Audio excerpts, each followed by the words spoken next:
ભારતના રાજ્યોમાં ગુજરાતને પ્રથમ સ્થાન પ્રાપ્ત કરવાનું ગૌરવ અપાવનાર અને ગુજરાતને વિશ્વ સ્તરે સન્માન અપાવનાર ગુજરાત રાજ્ય સરકારના માનનીય અને દૂરદર્શી મુખ્યમંત્રી શ્રી નરેન્દ્રભાઈ મોદીને આ પ્રસંગે ઉદ્બોધન કરવા વિનંતી કરું છું.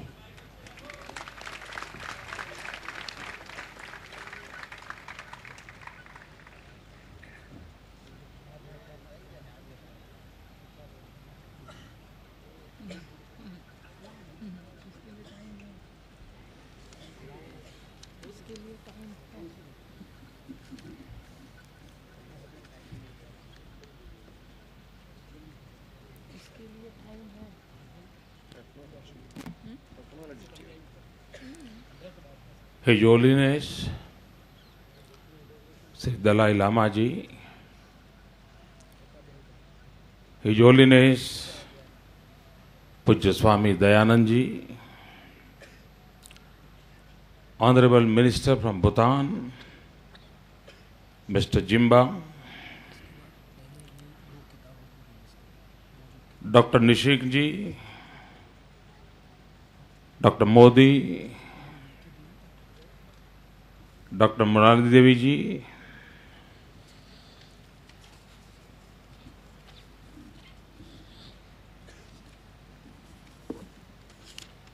the dignitaries on the dais, ladies and gentlemen, it gives me immense pleasure to be present in this international seminar. I hereby extend my warm welcome to all the participants and to those from far off places who came here despite inclement weather, and to those from homes nearby. This seminar is being organized at a right time. Today's world is ripped with conflicting interests and nagging threat to world peace. The relevance of Buddha's teaching at this time makes this seminar most important. This 3-day event has been made memorable due to the sustained efforts of the Office of State Government and the Maharaja Sayajirao University, Vadodara. Buddhism has its origin in India and then spread to the entire East. Now it is fast spreading in the world, West.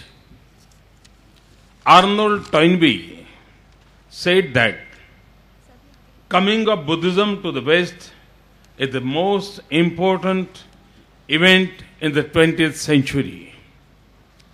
आमतौर पर यह माना जाता है कि 20वीं सदी में चंद्रमा पर जाने की घटना पश्चिम के लिए बहुत बड़ी महत्वपूर्ण घटना थी, लेकिन आर्नोल्ड टॉइनबे का कहना है 20वीं सदी में इससे भी बड़ी घटना अगर थी तो वो बुद्धिज्म के पश्चिम की धरती पर आगमन.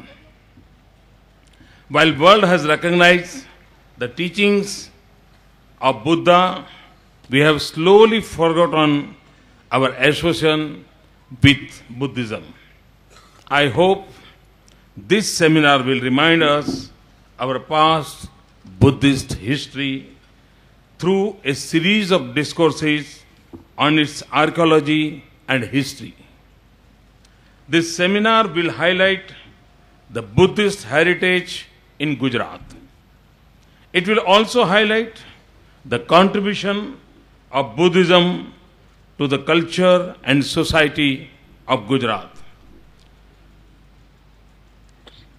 It is a very special event for MS University as it seeks to conserve and preserve Buddhist sites and pilgrimage centers of Gujarat.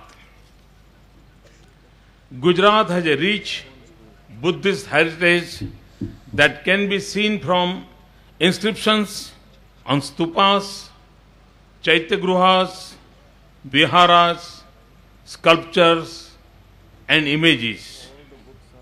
Mr. More, citing the Pali scripture of Theragana, says that even during the time of Buddha, a few persons of Gujarat had become Buddhists. Thus, the link between Buddha and Gujarat is as old as Buddha himself. Gujarat, and particularly Bhrugu Kutch or Bharu Kutch or a Bharuch. In ancient time, it was known as Bhrugu Kutch. Then after it was known as a Bharu Kutch, and now it is known as Bharuch.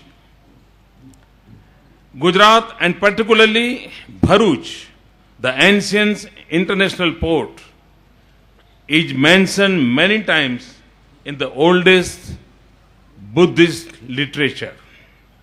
Interestingly, Buddhism got a strong foothold during the Emperor Ashok's rule. We can see this from the rock edict in Junagadh at the foot of the Girnar hills. The inscriptions, caves and water system built by Ashoka shows how Buddhism spread after the emperor turned to Buddhism. The rock edict has 14 inscriptions describing the Buddhist epic on why which Ashoka's empire was built. It will be news to many that during the time of Maitraka kings, there were more than 13,000 monks in Gujarat. We also had one of the greatest Buddhist universities, Vallabhi Buddhi University in Vallbhipur in Gujarat during that period. सारे विश्व में नालंदा और तक्षशिला के संबंध में काफी मात्रा में चर्चा भी है, जानकारी भी है। लेकिन बुद्धिज्म से जुड़े हुए और बाकी एजुकेशन फील्ड से जुड़े हुए बहुत कम लोगों को मालूम है कि गुजरात की धरती पर वल्लभीपुर में उस कालखंड में, उसी सेम कालखंड में वल्लभीपुर की बुद्धि यूनिवर्सिटी और उसमें दुनिया भर के छात्र बुद्धिज्म की शिक्षा के लिए, ज्ञान के उपार्जन के लिए गुजरात की धरती पर आते थे। जूनागढ़ के अंदर अशोक का शिलालेख ज्यादातर गुजरात के या आर्कियोलॉजी की दुनिया के लोगों के लिए परिचित है, लेकिन कभी कभी मुझे मेरे मन